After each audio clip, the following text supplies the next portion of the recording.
अरे कोई इस क्रोमैटिन जैसे अनकॉइल्ड स्ट्रक्चर को कॉइल कर दो। ये मेरे चार्जर की तार है यार, प्लीज तुम ही कर दो। मैम क्या है? तुम्हें नहीं पता? Uncoiled structure chromatin, coiled structure chromosome. Ma'am इसमें समझ में नहीं आया। तुम्हें भी समझ नहीं आ रहा ना? ये क्लास 10th के बच्चे भी ऐसे ही हैं। क्या तुम भी कंफ्यूज रहते हो क्रोमैटिन क्या होता है और क्रोमोसोम क्या होता है, ये काम क्या करते हैं, जीन्स क्या होते हैं? जीन्स, अरे पहनने वाली जीन्स की बात नहीं कर रही हूँ, जीन्स जो तुमको विरासत में मिले हैं तुम्हारे पेरेंट्स से। मैम विरासत में तो मेरे पापा ने मेरे नाम सारी प्रॉपर्टी कर दी है अपनी, अभी नहीं तो बाद में मुझे मिल ही जाएगा। अरे यार वो उस विरासत की बात नहीं हो रही है, एक्चुअली में आपको आपके जीन्स मिले हैं आपके पेरेंट्स से। आपके मम्मी और पापा दोनों के जीन्स आपके अंदर आते हैं जो आपको फॉर्म करते हैं। जरा शीशे में जाकर खुद को देखो, अरे जाओ जाओ जाकर देखो, आपके बालों का कलर कैसा है, आपके बालों का टेक्सचर कैसा है, क्या आपकी आंखें ब्लू आईज हिप्नोटाइज वैसी वाली तो नहीं है, क्या आपकी आईज भी ब्लैक ब्राउन इस तरीके से है? तो बेटा जो भी आप बने हो, आपका स्किन कलर, आपका हाइट, आपका हेयर कलर, आपका texture, all those are because of genes. But genes होते किस पर है? जीन्स लोकेटेड होते हैं बेटा क्रोमोसोम के ऊपर, और वही क्रोमोसोम का स्ट्रक्चर हमको पढ़ना है।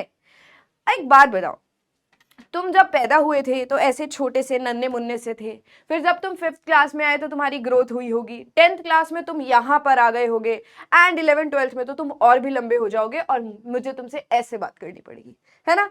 तो बेटा आपकी बॉडी में यानी कि टाइम टू टाइम ग्रोथ हो रही है, राइट? ग्रोथ हो रही है क्योंकि सेल्स डिवाइड कर रहे हैं।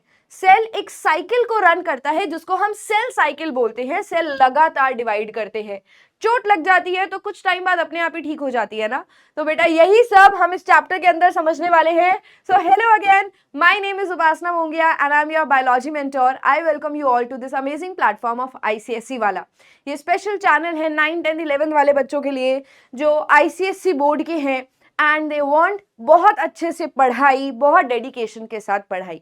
बेटा हम लेकर आए हैं आपके लिए कंप्लीट चैप्टर की सीरीज। तो जैसे आपने देख ही लिया होगा, आज हमारा पहला चैप्टर बायो का स्टार्ट हो रहा है। हर चैप्टर की ऐसी सीरीज आपको मिलने वाली है। हम बहुत इंपॉर्टेंट बातों पर फोकस करेंगे, साथ ही साथ कुछ क्वेश्चंस देखेंगे जो कि स्पेसिमेन पेपर में आए हैं, प्लस लास्ट ईयर जो आपका फाइनल पेपर आया है उसमें इस चैप्टर से कौन से क्वेश्चंस आए हैं। तो फ्लो चार्ट की फॉर्म में आपको ये पूरा चैप्टर मिलने वाला है। नोट्स की अगर मैं बात करूं तो डेफिनेटली आप इसके नोट्स बना सकते हैं, you can make the notes, ठीक है? चलो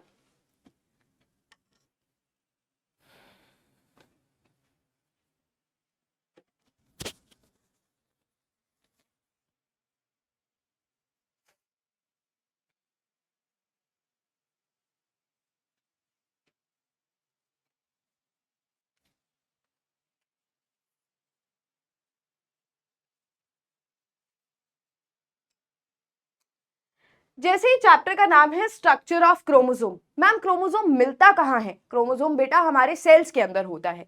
सारी चीजें समझाने से पहले एक प्लेन पेज ले लेंगे और उस पर समझेंगे कि होता क्या है हमारे सेल के अंदर। मान लो तुमने अपनी बॉडी का कोई भी एक सेल बाहर निकाल लिया, इमेजिन तो कर ही सकते हो। तो इमेजिन करो ये हमारी बॉडी का सेल है। बेटा हर सेल के अंदर एक न्यूक्लियस भी होता है, ये हमारे पास एक न्यूक्लियस है।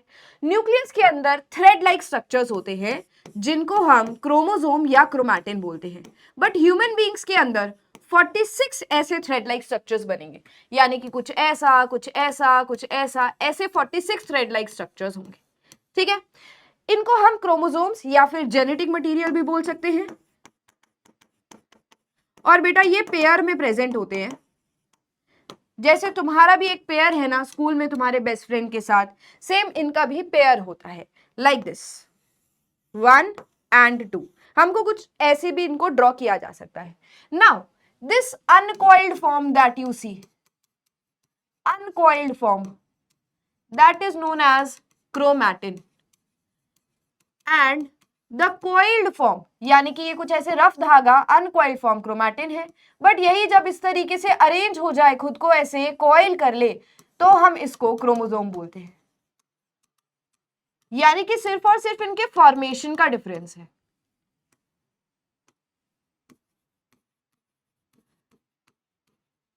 अब सवाल ये आता है कि मैम ये कॉइल करता किसके ऊपर है और कब कॉइल करता है? बेटा क्रोमोसोम के बीच में प्रोटीन्स होते हैं जिनको हम हिस्टोन प्रोटीन्स बोलते हैं और ये इन्हीं हिस्टोन प्रोटीन्स के ऊपर खुद को कॉइल करेगा। जैसे अगर मैं इस वायर की बात करूं तो इसको कॉइल होने के लिए ऑब्वियसली कोई चीज चाहिए ना, तो इमेजिन करो मेरी फिंगर्स यहाँ पर हिस्टोन प्रोटीन्स है और ये उसके ऊपर इस तरीके से कॉइल कर रहा है। तो कॉइल किसके ऊपर करता है जेनेटिक मटेरियल या thread?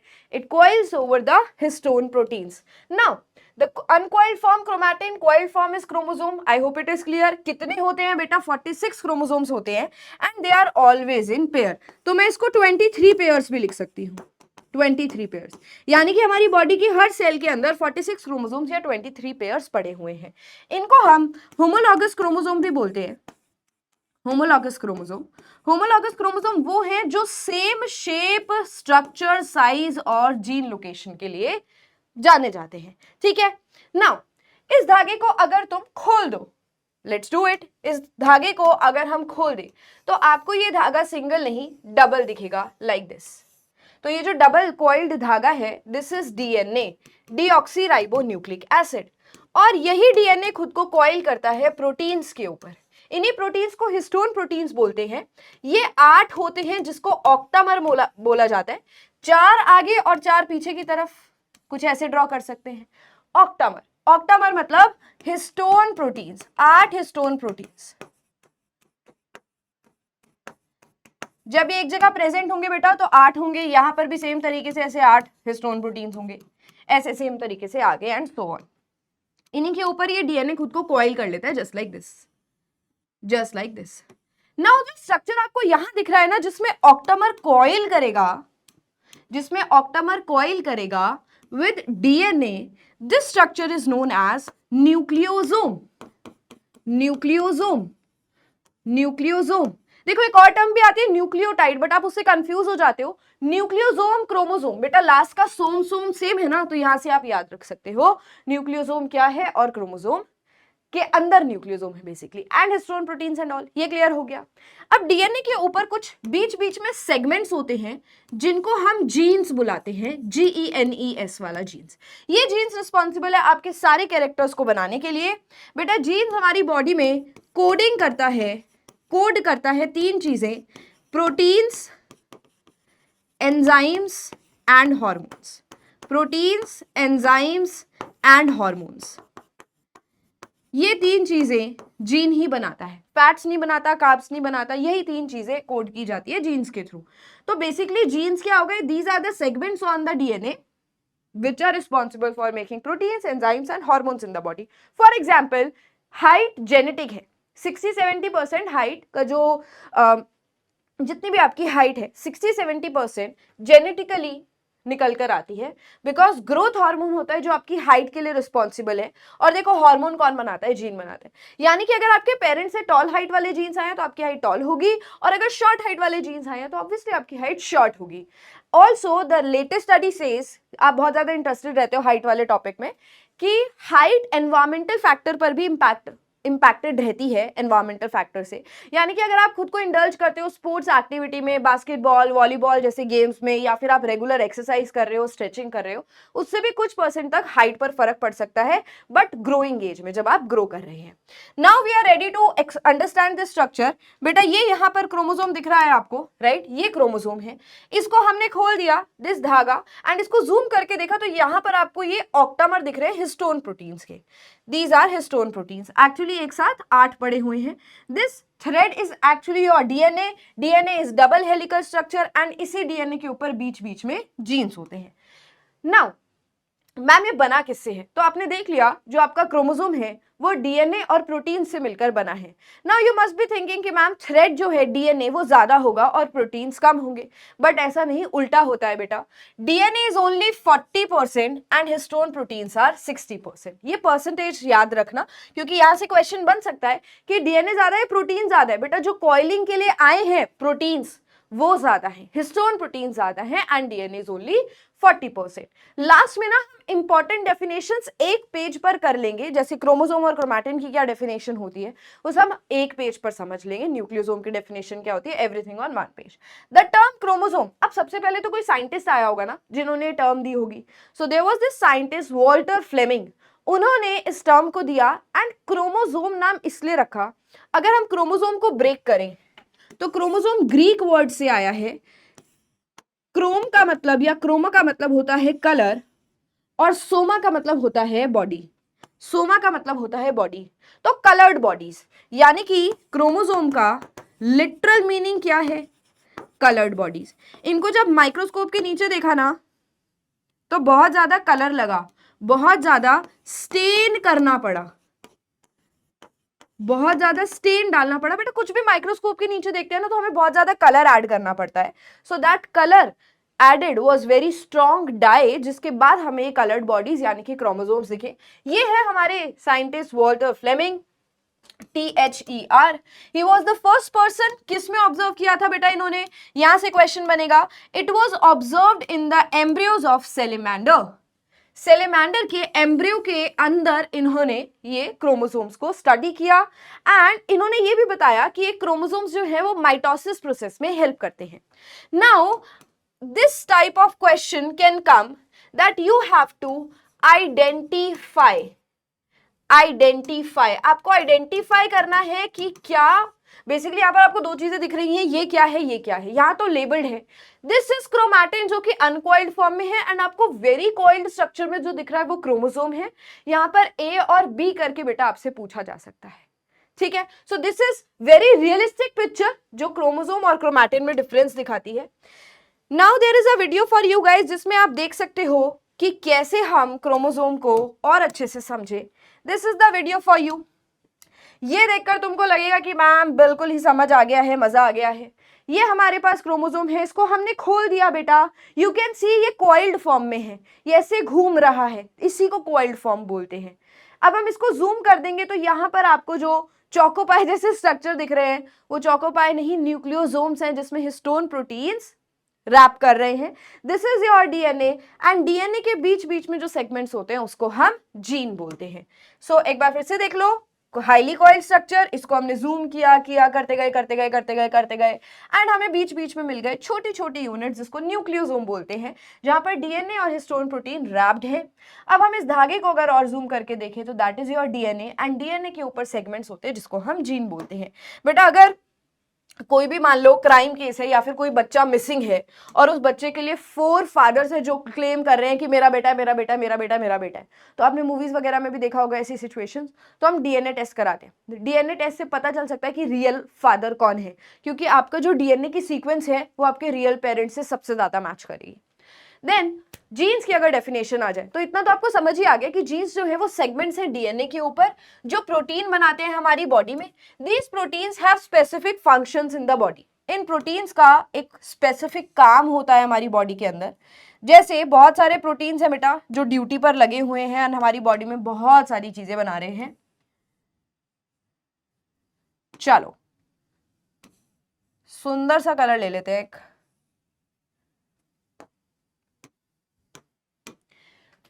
These proteins have specific functions in the body. Genes are inherited from either parent based on which are passed on to their children. यानी कि बेटा आपके पापा से भी और आपकी मम्मी से भी, दोनों से ही आपके अंदर जीन्स आए हैं। इसके ज्यादा और डेप्थ में हम जेनेटिक्स में पढ़ेंगे कि कौन सा जीन पापा से आया है, कौन सा मम्मी से आया है, कौन सा खुद को एक्सप्रेस करता है। काफी बार बुआ घर पे आके बोलती होगी कि नाक तो मम्मी पे गई है पर बाल पापा पे गए हैं, है ना। ऐसे बहुत सारी चीजें आपने सुनी होंगी। Now let us understand in detail structure of DNA. DNA का स्ट्रक्चर कैसा होता है, ऑब्वियसली माइक्रोस्कोप से आपको देखना पड़ेगा एंड ऑल। सबसे पहले ये स्ट्रक्चर किसने दिया था? There was this lady Rosalind Franklin. तो ऐसे याद रख सकते हो जैसे एक जेंटलमैन क्या होता है, एक ट्रू जेंटलमैन हमेशा बोलता है लेडीज फर्स्ट, है ना। तो पहले एक लेडी आई थी जिनका नाम है रोजालिंड फ्रैंकलिन, रोज जैसी लेडी थी एंड उन्होंने बेटा स्टार्ट करा डीएनए के स्ट्रक्चर के ऊपर काम। Then there were 2 more scientist Watson and Crick जिन्होंने डीएनए का डबल हेलिकल स्ट्रक्चर दिया था। बट देयर इज कंट्रोवर्सी इस चीज के अंदर। ऐसा बोला जाता है कि वॉटसन एंड क्रेग ने रोजालिंड फ्रैंकलिन का काम चुरा लिया था और उनको उतना क्रेडिट नहीं मिला है, बट कंट्रोवर्सी पेपर में नहीं आएगी, आपको पता होना चाहिए। Rosalind Franklin gave the first structure और shape of the DNA, whereas Watson and Crick gave the final structure of DNA. Now very very important point जो बार बार क्वेश्चन में आता है, 2025 में भी इसी पर बात हुई थी। डीएनए का मॉडल कैसा है? डीएनए बेसिकली मैक्रो मॉलिक्यूल है। Macromolecule means large molecule. अगर तुम एक सेल के अंदर देखना चाहो कितना डीएनए, तो इट इज 2.2 मीटर्स लॉन्ग। देखो मेरे हाथ इतना लंबा, यहां से लेकर यहां तक, इससे भी थोड़ा सा ज्यादा लंबा ही होगा बेटा। 2.2 मीटर्स लॉन्ग डीएनए। अब मैम ये हमारे सेल के अंदर कैसे पहुंच जाता है? न्यूक्लियस के अंदर, और न्यूक्लियस का डायमीटर तो बहुत ही छोटा होता है, इट इज 6 माइक्रोमीटर्स। तो ये कैसे एडजस्ट होता है? नाउ इमेजिन कि कितना ज्यादा कॉइल होता होगा, कॉइल समझते हो ना, घूमता होगा, कि इसको एडजस्ट करना है खुद को inside the nucleus of the cell. तो it is highly coiled structure, ठीक है। Now macro means large molecule, एक बहुत बड़ा मॉलिक्यूल है, ठीक है। इसकी जो शेप होती है बेटा, that is double helical structure. क्या बोलते हैं? डबल, क्योंकि 2 थ्रेड्स है, और हेलिकल बेटा घूमे हुए, जैसे आपने बड़े बड़े घरों में वो सीढ़ियां देखी होंगी जिसमें हम ऐसे ऐसे ऐसे ऐसे ऐसे ऐसे चढ़ के ऊपर जाते हैं, ऐसे गोल गोल गोल गोल सीढ़ियां। तो double helical structure, double helical structure very important, ठीक है। एंड मैंने बोला है लार्ज मॉलिक्यूल है, यानी कि ये छोटी छोटी छोटी छोटी चीजों को जोड़कर बना है। फॉर एग्जाम्पल, मान लो कि हमारे यहाँ पर एक जो हमारा क्लास का कैरेक्टर है डुग्गू, ठीक है। डुग्गू को अपनी क्रश को मोतियों की माला देनी है, उसको खुद वो मोतियों की माला अपने हाथों से बनाकर देनी है। तो जो लंबी सी मोतियों की माला है, जो मोतियों का हार है बेटा, ये तो हो जाएगा एक मैक्रोमोलिक्यूल जिसको हम डीएनए से कंपेयर कर सकते हैं। बट इसके जो अलग अलग मोती हैं, मोती है ना, ये अलग अलग मोती हैं, इनको हम माइक्रोमोलिक्यूल्स या फिर मोनोमर्स बोल सकते हैं। मोनोमर्स ये छोटी छोटी यूनिट्स हैं, छोटे छोटे मोती जो जुड़कर बड़े एक हार को बना रहे हैं। सेम तरीके से छोटी छोटी यूनिट्स होती हैं जो डीएनए को बना रही हैं। अब डीएनए की छोटी यूनिट्स क्या है, क्या कहलाती हैं? Nucleotide. Nucleotides, nucleotides are the monomers of DNA, यानी कि ये डीएनए की माला के छोटे छोटे मोती हैं। तो आपको पहले डिटेल में एक मोती का स्ट्रक्चर पता होना चाहिए जिसको हम न्यूक्लियोटाइड बोलते हैं। बेटा कुछ और फैक्ट्स पढ़ते हैं। It was first studied by Rosalind Franklin. This is done. DNA is a double helical structure, एक मैक्रोमोलिक्यूल है जिसके अंदर कॉम्प्लीमेंट्री स्ट्रैंड्स होते हैं, और हर एक स्ट्रैंड के अंदर रिपीटिंग यूनिट होती है जिसको न्यूक्लियोटाइड्स बोलते हैं। यानी कि हर एक स्ट्रैंड के अंदर बार बार रिपीट हो रहे हैं मोती, और मोती का नाम क्या है? न्यूक्लियोटाइड्स। तो आओ अब हम देख लेते हैं इस मोती का स्ट्रक्चर। न्यूक्लियोटाइड एक सिंगल मोती है, बट ये मोती भी बेटा यहां डीएनए के अंदर तीन चीजों से मिलकर बना है। Sugar, phosphate group and base. Sugar, phosphate group and base. ये जो शुगर है वो बीच में होती है, और ये जो बेस है बेटा, इनको हम नाइट्रोजनस बेस बोलते हैं क्योंकि इनके स्ट्रक्चर में नाइट्रोजन आता है। सिंपल सी बात है। अगर मैं बात करूं शुगर की, तो हमेशा शुगर सेंटर में प्लेस्ड होती है। बेटा वो चाय वाली शुगर नहीं है, ये बेसिकली ये है राइबोज शुगर। राइबोज शुगर, ठीक है। राइबोज शुगर आरएनए में होती है, और डीऑक्सीराइबोज शुगर डीएनए में होती है। आपसे कोई स्ट्रक्चर नहीं पूछेगा, बट अगर हम स्ट्रक्चर बनाएं तो this sugar looks like this, ठीक है। यहां पर ऊपर HOH होता है, यहां पर HOH होता है, यहां HOH होता है, यहां HOH होता है, लास्ट वाले पर CH2OH होता है। तो दिस इज द स्ट्रक्चर। आपके सिलेबस में नहीं है, बट ये जो मटकी सी दिख रही है ना तुमको, ये कुछ ऐसी होती है। अब देखो आरएनए और DNA, RNA and DNA are 2 nucleic acids, ठीक है।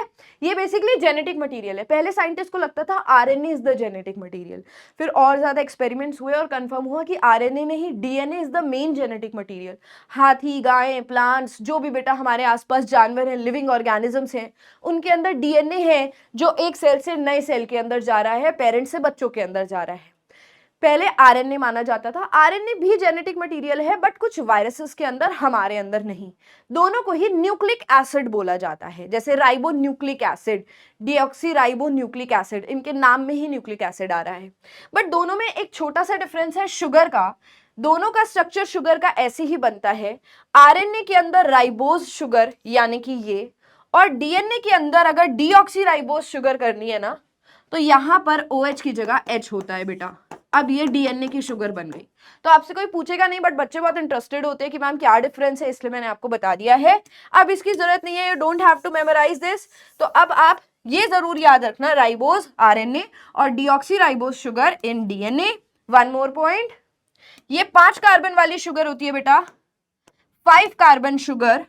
कहां लिखूं, यहां लिख रही हूं, 5 कार्बन शुगर, इसलिए इसको C5 भी लिख सकते हैं और पेंटोज शुगर भी बोल सकते हैं।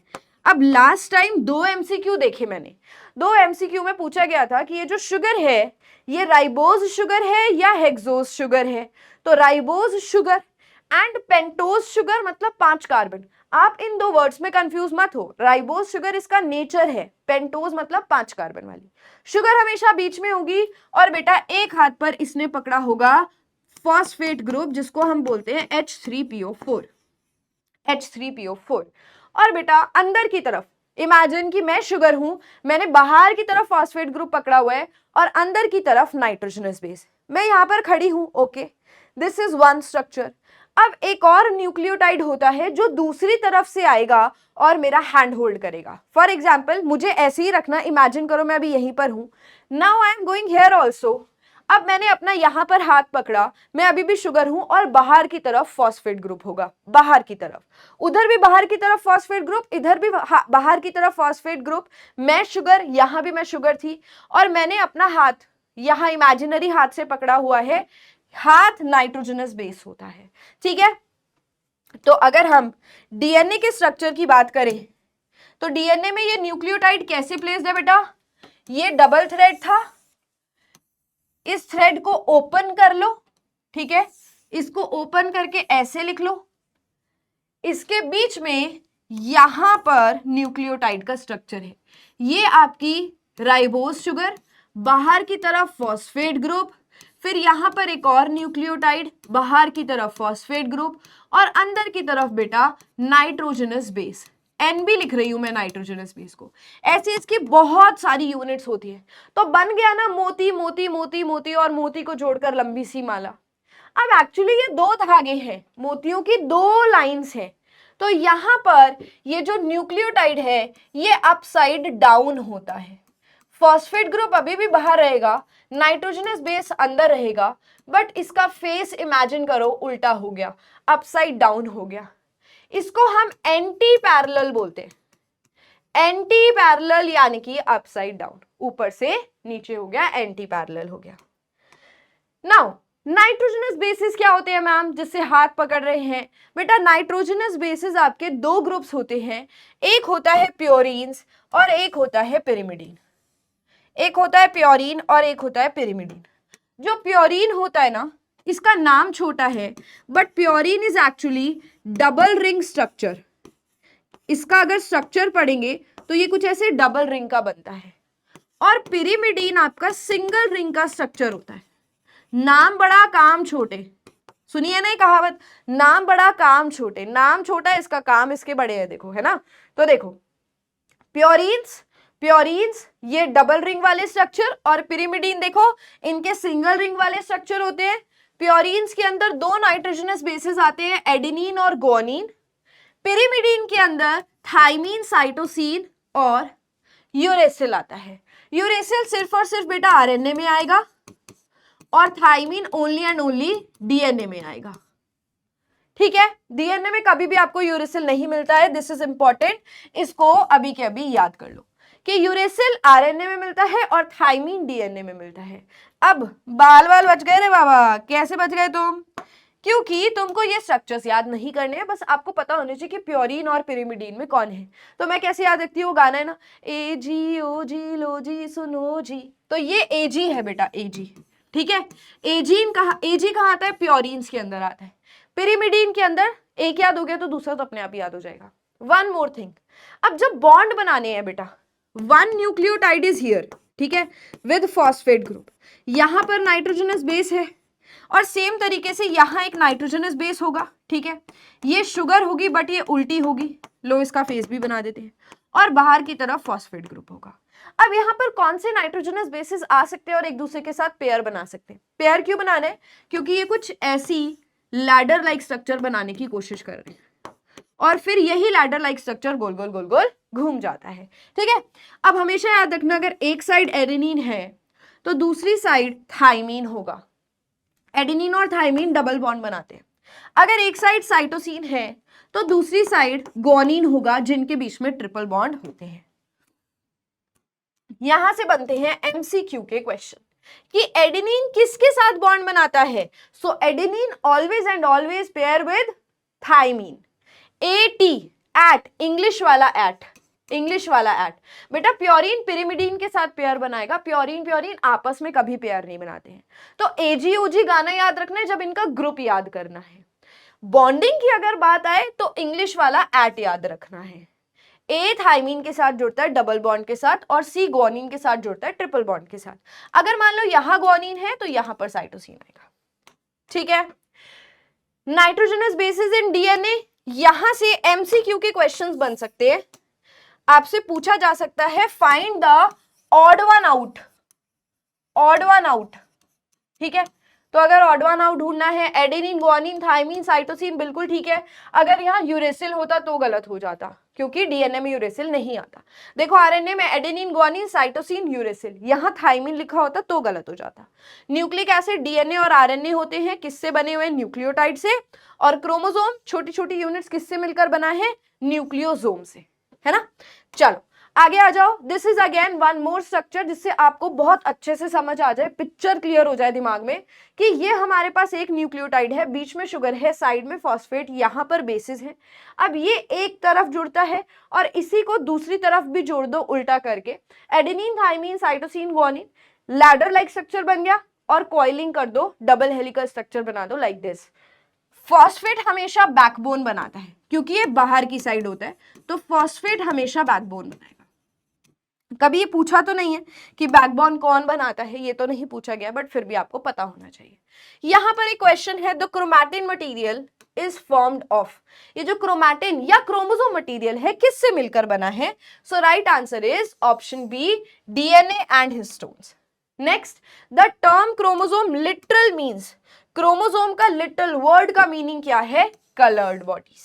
ठीक है जी, आगे आ जाओ। अब हम बात करें cell cycle and cell division की। बेटा देखो बहुत सिंपल सी बात है, अगर एक बच्चे को बड़ा होना है तो वो करेगा माइटोसिस, यानी कि सेल को इक्वली डिवाइड करना है। एक सेल दो अपने कॉपीज बना रहा है, बट यहां पर 46 क्रोमोसोम है, तो उसको अपने नए बच्चे सेल्स में भी 46 क्रोमोसोम्स ही देने हैं। इसको हम इक्वेशनल डिवीजन भी बोलते हैं, इक्वेशनल डिवीजन, क्योंकि क्रोमोसोम नंबर यहां पर सेम है, जितना पेरेंट सेल में था उतना ही डॉटर सेल्स के अंदर आ गया। अगर एक बार माइटोसिस हो रहा है तो ऑन रिजल्ट आपको दो नए डॉटर सेल्स मिलेंगे, 2 new daughter cells are formed एक माइटोसिस के बाद। ठीक है, मियोसिस आपके सिलेबस में डिटेल में नहीं है, बट थोड़ा बहुत दिया हुआ है। मियोसिस होता क्या है मैम? मियोसिस पहली बात तो बेटा 2 स्टेप में होता है, मियोसिस 1 एंड मियोसिस 2। ये हमारे पास एक पेरेंट सेल है, 46 क्रोमोसोम, क्रोमोसोम मत लिखो इसके, ये हमारे पास एक पेरेंट सेल है। जब मियोसिस 1 हुआ तो इसने 2 कॉपीज बनाई, और जब मियोसिस 2 हुआ तो इसने 4 कॉपीज बनाई, लाइक दिस। तो क्या हम बोल सकते हैं कि मियोसिस के अंदर 4 new daughter cells are formed, 4 new daughter cells are formed.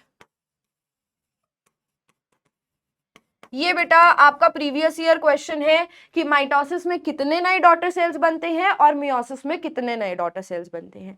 One more point that you should remember, कि माइटोसिस के अंदर तो इक्वेशनल डिवीजन हुआ, यानी कि जितना क्रोमोसोम नंबर पहले था उतना ही बाद में आया, बट मियोसिस के अंदर 46 number of chromosome as it is नहीं, हाफ होकर जाते हैं 23, 23, 23, 23, यानी कि यहां पर नए सेल्स का क्रोमोसोम नंबर हाफ हो जाता है, कम हो जाता है बेटा, कम हो जाता है, इसीलिए हम इसको रिडक्शनल डिवीजन बोलते हैं, रिडक्शनल डिवीजन, क्योंकि क्रोमोसोम नंबर रिड्यूस हो रहा है।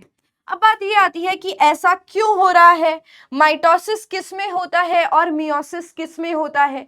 तो प्लीज रिमेंबर बेटा, मियोसिस सिर्फ और सिर्फ गैमीट फॉर्मेशन के टाइम पर होता है ना, गैमीट फॉर्मेशन, ये सिर्फ और सिर्फ गैमीट फॉर्मेशन के दौरान दिखेगा, और माइटोसिस आपकी बॉडी में जब ग्रोथ हो रही है या फिर चोट लग गई, आप हील कर रहे हो, रिपेयर हो रहे हो, या फिर पुराने सेल्स रिप्लेस हो रहे हैं, in that case mitosis happens, यानी कि आपकी बॉडी में मेजॉरिटी सेल्स माइटोसिस ही कर रहे हैं। बट मियोसिस कब होता है, जब बॉयज के अंदर स्पर्म्स फॉर्म होंगे, क्योंकि बेटा स्पर्म आपकी बॉडी में गैमीट्स है, और फीमेल्स की बॉडी में ओवम फॉर्म होगा या फिर एग फॉर्म होगा। अब अगेन वन मोर क्वेश्चन, क्यों ma'am half number of chromosome क्यों करना है, क्योंकि बेटा जब स्पर्म और एग की फ्यूजन होगी, सेक्सुअल रिप्रोडक्शन की अगर मैं बात करूं, सो this is ovum and this is your sperm, ठीक है, ये स्पर्म है बेटा। जब स्पर्म और एग फ्यूज करेंगे तो एक नया सेल बनता है जिसको हम क्या बोलते हैं, जाइगोट, नया सेल बनता है जाइगोट। तो जाइगोट बनाने के लिए हमें स्पर्म और ओवम के क्रोमोसोम नंबर को हाफ करना पड़ेगा। स्पर्म के अंदर 23 क्रोमोसोम्स और ओवम के अंदर भी 23 क्रोमोसोम्स, 23 प्लस 23 46 क्रोमोसोम्स। बेटा इंसानों का बच्चा बनाना है, जाइगोट, हम सब, मैं उपासना बनने से पहले, तुम्हारा जो भी नाम है तुम वो बनने से पहले जाइगोट थे, जाइगोट। तो जाइगोट में हमें 46 क्रोमोसोम्स चाहिए ना, हमें ह्यूमन बनना है, ह्यूमन के अंदर 46 क्रोमोसोम्स हैं। तो जो सेल इस जाइगोट को बना रहे थे, यानी कि स्पर्म और ओवम, उन्होंने ही मियोसिस करके अपना क्रोमोसोम नंबर हाफ कर लिया। इनके अलावा हमारी बॉडी में कोई और मियोसिस नहीं करता है। गर्ल्स में एग फॉर्मेशन में मियोसिस हो रही है, बॉयज में स्पर्म फॉर्मेशन में मियोसिस हो रही है। 23 क्रोमोसोम्स जा रहे हैं, ठीक है। अब एक और चीज बेटा, 46 क्रोमोसोम 23 पेयर्स में होते हैं, पेयर्स में, इसको हम 2n लिख लेते हैं, 2n, क्योंकि ये पेयर्ड फॉर्म में है, which is also known as diploid. But वहीं पर अगर मैं ओवम और स्पर्म की बात करूं तो क्या इसमें पेयर है, नहीं, इसमें तो सिर्फ 23 क्रोमोसोम्स है, तो इनको हम हेप्लॉइड सेल भी बोल देते हैं और n से डिनोट करते हैं। Half number of chromosome, pair of chromosome, diploid, half number of chromosome, haploid. यहां से 1 मार्क्स के क्वेश्चन बनते हैं। आपको बिल्कुल ऐसे, अगर आप नोट्स बना रहे हो तो इसी डायग्रामेटिक फॉर्म में आपको चीजें लिखनी है, वो आप 10 टाइम्स फास्टर याद कर लोगे as compared to the text जो बुक में लिखा होता है और जो हम टिपिकल नोट्स में करते आते हैं बेटा। अब आ जाओ, हम बात करते हैं सेल साइकिल की। मान लो हमारे ह्यूमंस की सेल साइकिल होती है 24 घंटे की, तो बेटा 24 घंटे ही लगातार सेल डिवाइड नहीं कर रहा है। माइटोसिस पढ़ना है, मियोसिस नहीं पढ़ना है आपको डिटेल में। तो 24 घंटे में 23 घंटे तो सेल तैयारी करता है और 1 घंटा सेल डिवाइड करता है। इट इज जस्ट लाइक तुम्हारी तरह, बिल्कुल तुम्हारी तरह सेल साइकिल हो रही है। तुम्हारे फाइनल एग्जाम्स बेटा 1 महीने में खत्म हो जाएंगे और तुमने 10th की तैयारी करी पूरे साल, राइट। तो आप जो पूरी तैयारी कर रहे हो उसमें बहुत ज्यादा टाइम लगा रहे हो, फिर एक दिन जाकर तुम अपने एग्जाम्स दे आते हो जो 1 महीने में खत्म हो जाते हैं और आपका रिजल्ट आ जाता है। तो सेम बेटा माइटोसिस में भी होता है, सेल साइकिल में भी होता है कि सेल जो है 23 आवर्स के लिए तैयार कर रहा है, फिर 1 घंटे में अपना मेन स्टेप कंप्लीट कर लेता है, 1 से 2 में डिवाइड हो जाता है। So a cell cycle consist of 2 phases. एक वो फेज जिसमें तैयारी हो रही है, तैयारी फेज को हम बोलते हैं इंटरफेज, और एक दूसरा फेज जिसमें सेल एक्चुअली 2 हिस्सों में डिवाइड कर रहा है, जिसको हम डिवाइडिंग फेज या एम फेज भी बोल सकते हैं या सिंपली माइटोसिस बोल सकते हैं। अब तुम भी तैयारी 3 चीजों में करते हो। How do you prepare? आप पहले हो सकता है कि आपका फर्स्ट ड्यूटी होता हो, फिर पीरियोडिक टेस्ट 2 होता हो, फिर हाफ ईयरली एग्जाम्स जो कि अभी तुम्हारे आने वाले हैं, तब जाकर तुम प्री बोर्ड्स दोगे, फिर उसके बाद फाइनल एग्जाम्स के लिए बैठोगे। तो बहुत सारे फेजेस पहले भी है ना। तो सेम बेटा इंटर फेज में भी 3 फेजेस होते हैं, first growth phase, synthesis phase और सेकेंड ग्रोथ फेज, जिसको G1, S और G2 से भी रिप्रेजेंट करते हैं। ठीक है, अब इस फेज के अंदर हो क्या रहा है, सेल तैयारी कैसे कर रहा है। बेटा अगर मैं बात करूं फर्स्ट ग्रोथ फेज की, ठीक है, सबसे पहले अगर मैं ग्रोथ फेज की बात करूं, 1 सेकेंड,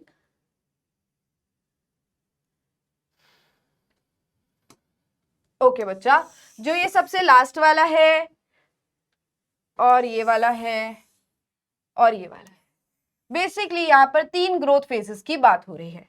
सबसे पहले बात हो रही है तुम्हारे G1 फेज की, ग्रोथ 1 फेज की। क्या होता है ग्रोथ 1 फेज में, जैसे एक सेल है जिसको अपना कंटेंट डिवाइड करना है। एक सेल इमेजिन करो, इसका क्या पर्पस है, ये यहाँ पर अपने 2 नए बच्चे करना चाहता है, यानी कि माइटोसिस करना चाहता है। इसके पास न्यूक्लियस होगा, न्यूक्लियस के अंदर बेटा जेनेटिक मटेरियल यानी कि क्रोमोसोम्स होंगे। इसके पास 46 क्रोमोसोम्स हैं, ठीक है, बट अभी ये 46 क्रोमोसोम इसको यहां भी देने हैं और यहां भी देने हैं, यानी कि अगर अभी ये कुछ ऐसा दिखता है तो इसको अपना सामान डबल करना पड़ेगा। मैं सारे 46 तो नहीं बनाऊंगी, बट कुछ बना देती हूँ, यानी कि यहाँ पर हमने 1 2 3 4 5 क्रोमोसोम बना दिए। बट ये क्रोमोसोम अब डबल होंगे तभी तो बेटा दोनों के अंदर जाएंगे। बट कैसे डबल होते हैं ये देखो, ये यहां पर अपना और डीएनए सिंथेसाइज कर लेते हैं, ये यहां पर अपना डीएनए कुछ इस तरीके से सिंथेसाइज कर लेते हैं, लाइक दिस। अगर हम सेपरेट पेज पर देखें और एक क्रोमोसोम का स्ट्रक्चर बनाए, तो एक क्रोमोसोम कुछ हमारा ऐसा है। ये क्रोमोसोम डीएनए और हिस्टोन प्रोटीन से मिलकर बना है, ये बात हम पहले ही पढ़ के आए हैं। Now it has to pass into another cell, तो ये अपना सामान डबल करता है। अभी है ये 1 क्रोमोसोम, यहां पर ये अपना नया डीएनए सिंथेसाइज करेगा, यानी कि अपना डीएनए डबल करेगा, प्रोटीन्स डबल करेगा, और बेटा अभी भी है ये 1 क्रोमोसोम। ये पहले भी 1 क्रोमोसोम था, देखो ये पहले भी अभी भी 1 क्रोमोसोम है और ये अभी भी 1 क्रोमोसोम है। क्या बात कर रहे हो मैम, अभी भी 1 क्रोमोसोम? यस बेटा, this is 1 chromosome only. But यहां पर हम कैसे लिख सकते हैं, डबल हुआ क्या है, DNA is doubled, DNA is doubled. तो क्रोमोसोम अपनी तैयारी में यही काम तो करता है। 46 क्रोमोसोम 46 ही रहेंगे, बट अब वो सारे के सारे कुछ ऐसे दिखेंगे, यानी कि इसमें और इसमें क्या डिफरेंस है, इसका डीएनए डबल्ड नहीं है, इसका डीएनए डबल हो चुका है। आपको ऐसे क्रोमोसोम सेल डिवीजन के टाइम पर ही दिखते हैं, क्योंकि बेटा अब क्या होगा, ये एक दूसरे से सेपरेट होंगे और नए सेल के अंदर चले जाएंगे। देखो यहां पर ये चला जाएगा और यहां पर ये चला जाएगा, हो जाएगा बैलेंस, यहां भी 46 यहां भी 46। याद रखना मैंने सिर्फ एक बनाया है, ऐसा सारे 46 के साथ होने वाला है। फिर से देखो, ये सारे देख रहे हो yellow pink yellow pink yellow pink, इनका पिंक पिंक हटा दो, यानी कि अभी ये डिवाइडिंग स्टेट में नहीं है, बट जैसे ये डिवाइडिंग स्टेज में आते हैं ये अपना डीएनए डबल कर लेते हैं। तो क्रोमोसोम्स ने क्या तैयारी करी, अपना डीएनए डबल कर लिया। बट बेटा उसके अलावा सिर्फ क्रोमोसोम्स थोड़ी जा रहे हैं इसके अंदर तो साइटोप्लाज्म भी जाएगा, विरासत में साइटोप्लाज्म भी जाएगा, सेल ऑर्गेनील्स भी जाएंगी, सारी चीजें आगे पास ऑन होनी है ना।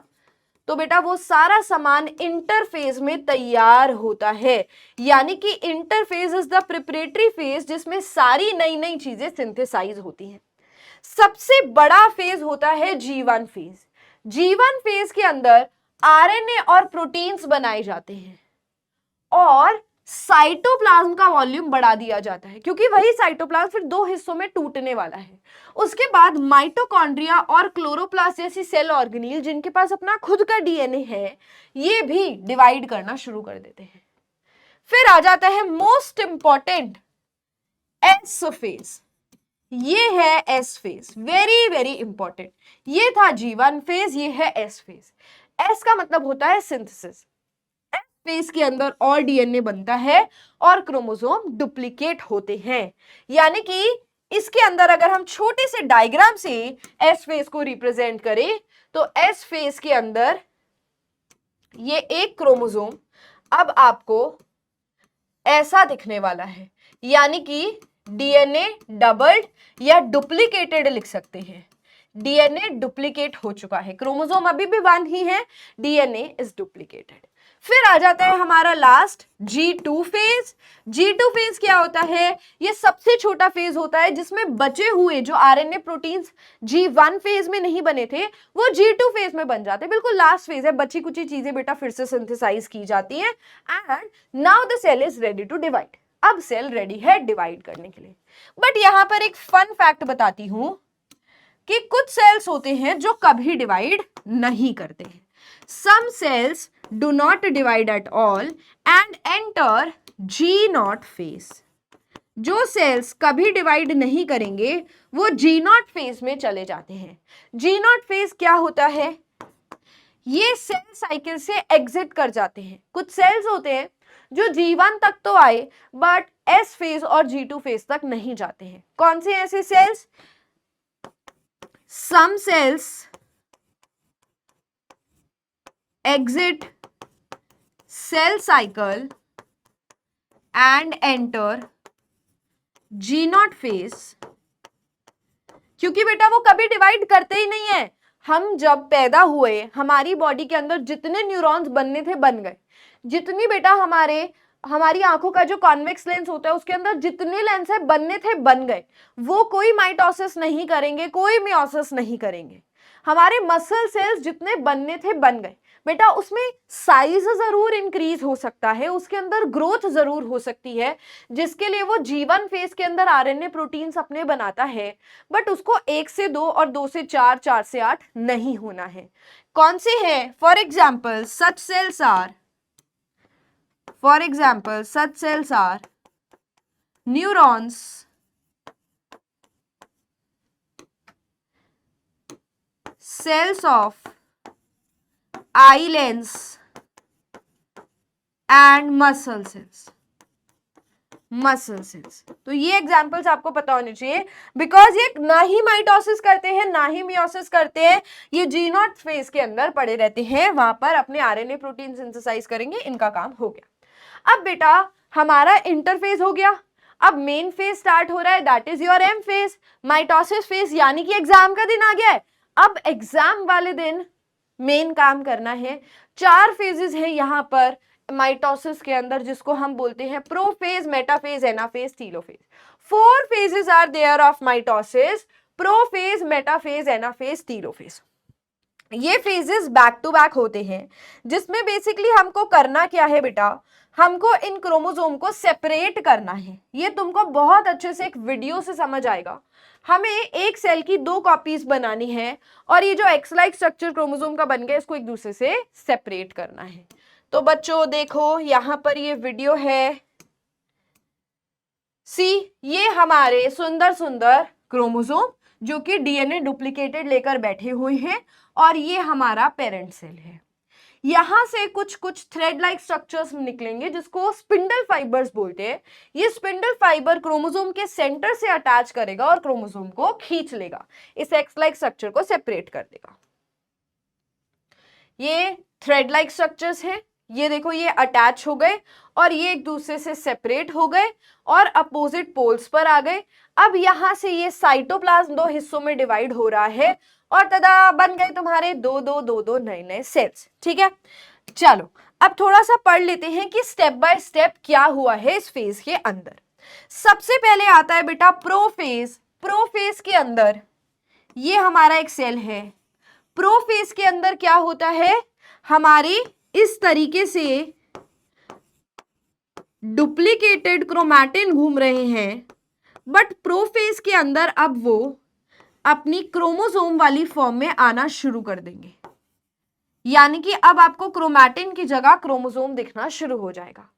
उसके अलावा सेल ऑर्गेनील, सेंट्रियोल, जिसको अपने अंदर से स्पिंडल फाइबर्स निकालने हैं, वो इसको फॉर्म करना शुरू कर देंगे और सेंट्रियोल्स अपोजिट पोल्स पर चले जाएंगे। बेटा सेंट्रियोल एक सेल ऑर्गेनील होती है जो सेंट्रोजोम के अंदर पड़ी हुई होती है, लाइक दिस।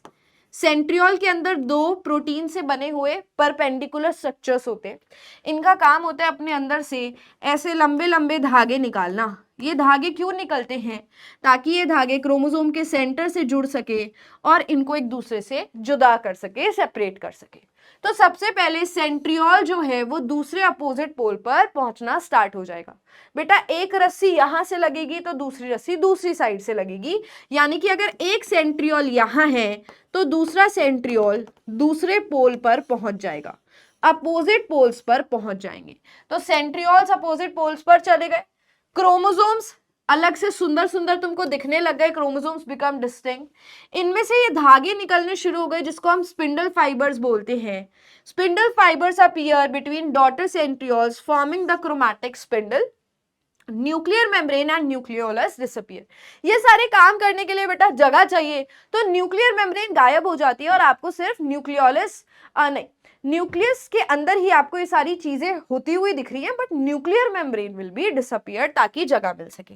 इसको भी आप एक वीडियो से समझो। जैसे यहां पर अगर मैं बात करूं, प्रोफेज को देखना, सेंट्रियोल्स अपोजिट पोल्स पर चले गए हैं, क्रोमैटिन क्रोमोसोम बन गया है, न्यूक्लियर मेम्ब्रेन गायब हो चुकी है, स्पिंडल फाइबर्स बनना स्टार्ट हो जाएंगे।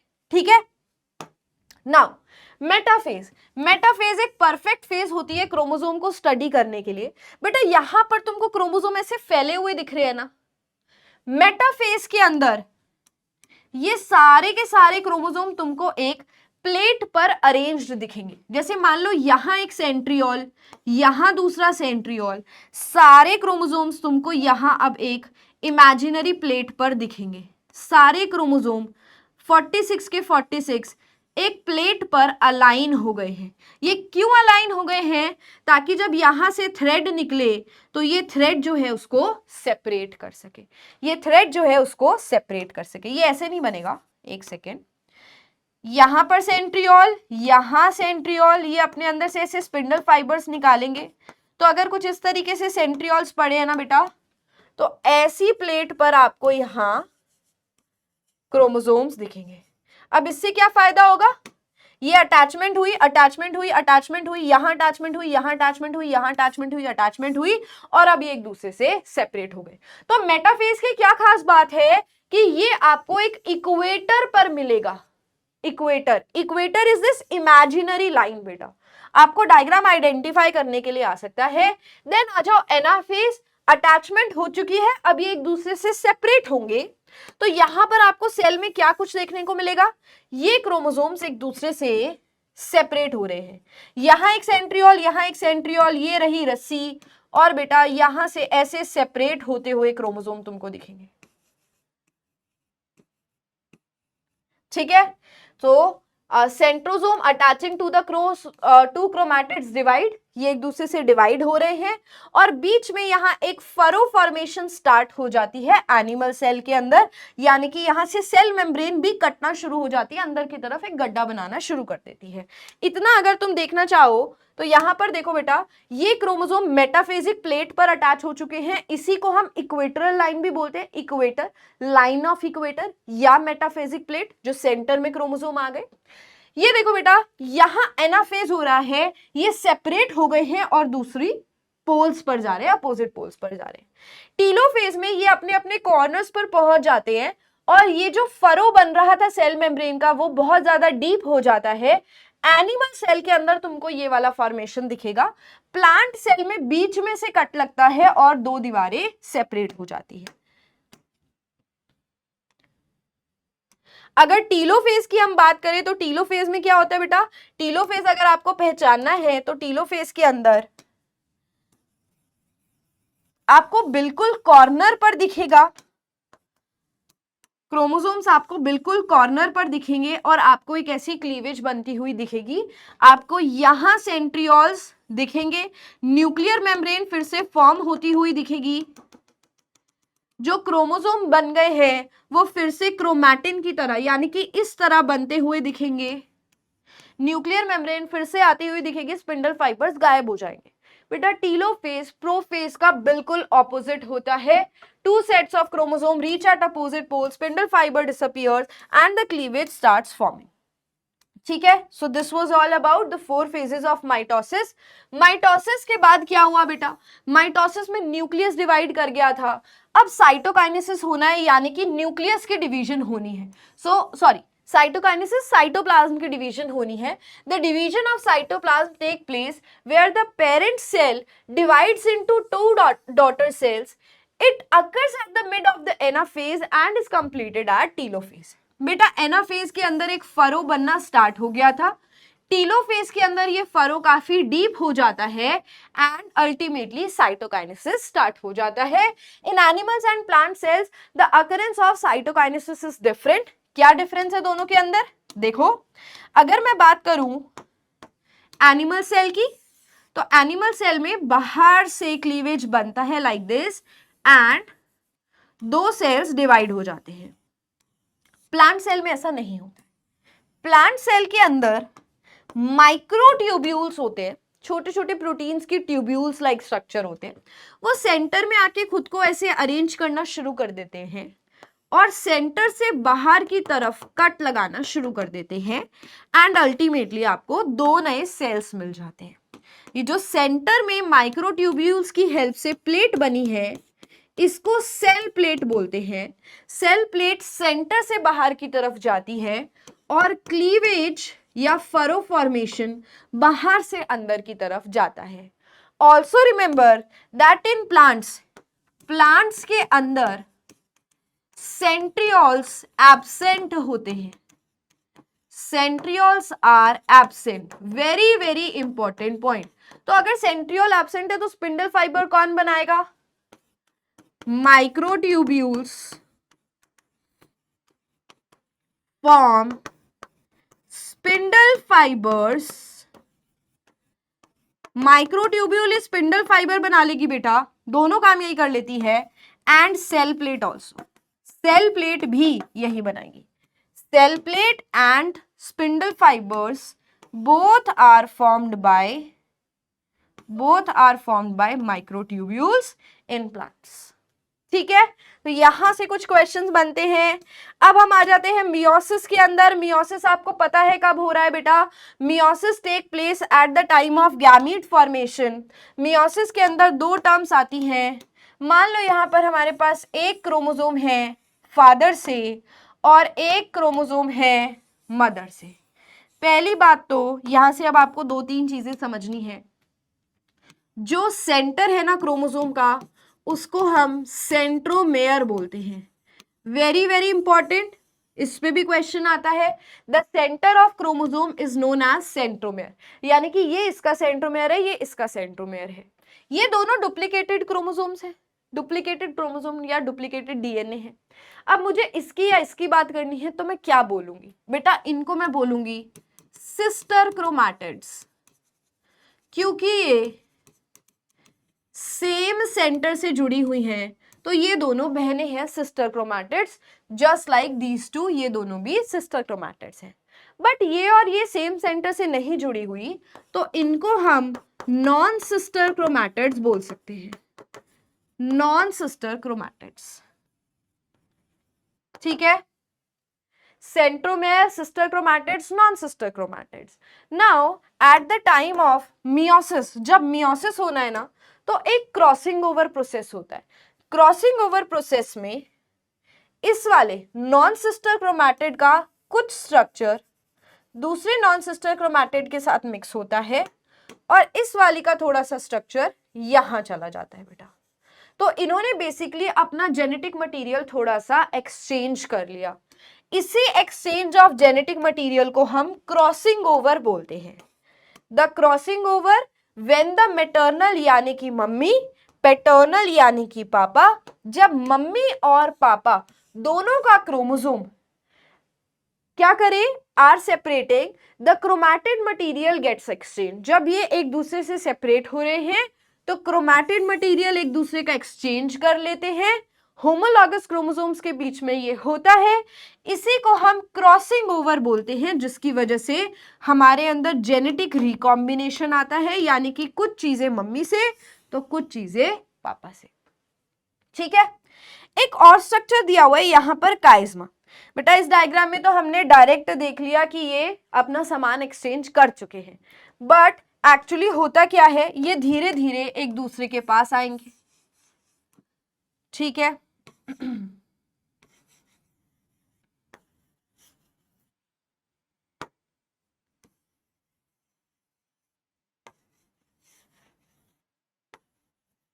देखो बेटा ये दोनों धीरे धीरे धीरे क्लोज आ रहे हैं अपना जेनेटिक मटेरियल एक्सचेंज करने के लिए। यहां पर ये कुछ इस तरीके से क्लोज हो रहे हैं, फिर धीरे धीरे धीरे क्लोज आकर ये कुछ इस तरीके से एक्स लाइक स्ट्रक्चर बना देते हैं, जो एक्स लाइक स्ट्रक्चर यहां बन रहा है। तो ये जो एक्स लाइक स्ट्रक्चर है इसको हम काइज्मा बोलते हैं, काइज्मा। ये काइज्मा वो एक्स लाइक स्ट्रक्चर है जो मम्मी और पापा के क्रोमोसोम, होमोलॉगस क्रोमोसोम के टाइम पर बनता है when they are separated from each other, जो मियोसिस में होता है।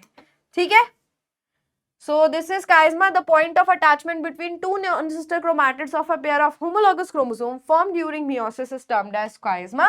It helps in the process of crossing over. अब आ जाओ इंपॉर्टेंट डेफिनेशंस देखते हैं। न्यूक्लिक एसिड्स क्या है? Nucleic acid genetic information carry करता है, यानी कि DNA and RNA are two nucleic acids. Nucleotide क्या होता है? न्यूक्लियोटाइड छोटी छोटी यूनिट्स होती हैं जो जुड़कर आरएनए और डीएनए को बनाती हैं। इसके अंदर एक शुगर मॉलिक्यूल होता है, एक फॉस्फेट ग्रुप होता है और नाइट्रोजनस बेसेस होते हैं। फिर एक और टर्म दी हुई है बेटा, न्यूक्लियोसाइड। अगर मैं नाइट्रोजनस बेस और शुगर को जोड़ दूं ना सिर्फ, तो वो न्यूक्लियोसाइड बन जाता है। इसमें से फॉस्फेट हटा दो। याद कैसे करेंगे? एन से नाइट्रोजनस बेस और एस से शुगर, न्यूक्लियोसाइड। ठीक है, किसको साइड कर दिया? फॉस्फेट ग्रुप को साइड कर दिया। माइक्रोट्यूब्यूल्स क्या होता है? माइक्रोट्यूब्यूल्स छोटे छोटे प्रोटीन से बने हुए ट्यूब लाइक स्ट्रक्चर्स होते हैं। Narrow hollow tube like structure जो प्लांट्स के, एनिमल्स के साइटोप्लाज्म में पड़े हुए होते हैं। ये शेप बनाते हैं, सपोर्ट करते हैं और बेटा प्लांट्स के अंदर सेल डिवीजन में भी हेल्प करें। Also help in chromosomes move during cell division, specially in plants. Plants के अंदर इनका बहुत बड़ा रोल है। ठीक है, जीनोम क्या होता है? अगर तुम एक सेल का पूरा डीएनए बाहर निकालकर स्टडी कर रहे हो, so the full component of DNA is known as genome. Haploid, the presence of single set of chromosome, जिसको हम N से डिनोट करते हैं, जो आपको स्पर्म और एग में देखने को मिलेगा बेटा।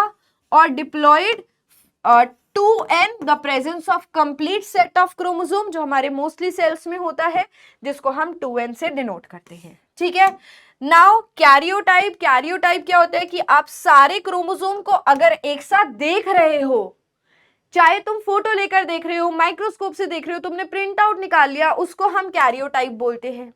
सेंट्रियोल वो पेयर्ड सिलेंड्रिकल शेप्ड ऑर्गेनील है जो साइटोप्लाज्म ऑफ एनिमल सेल्स में होती है, प्लांट सेल्स में नहीं। It helps in formation of spindle fibres.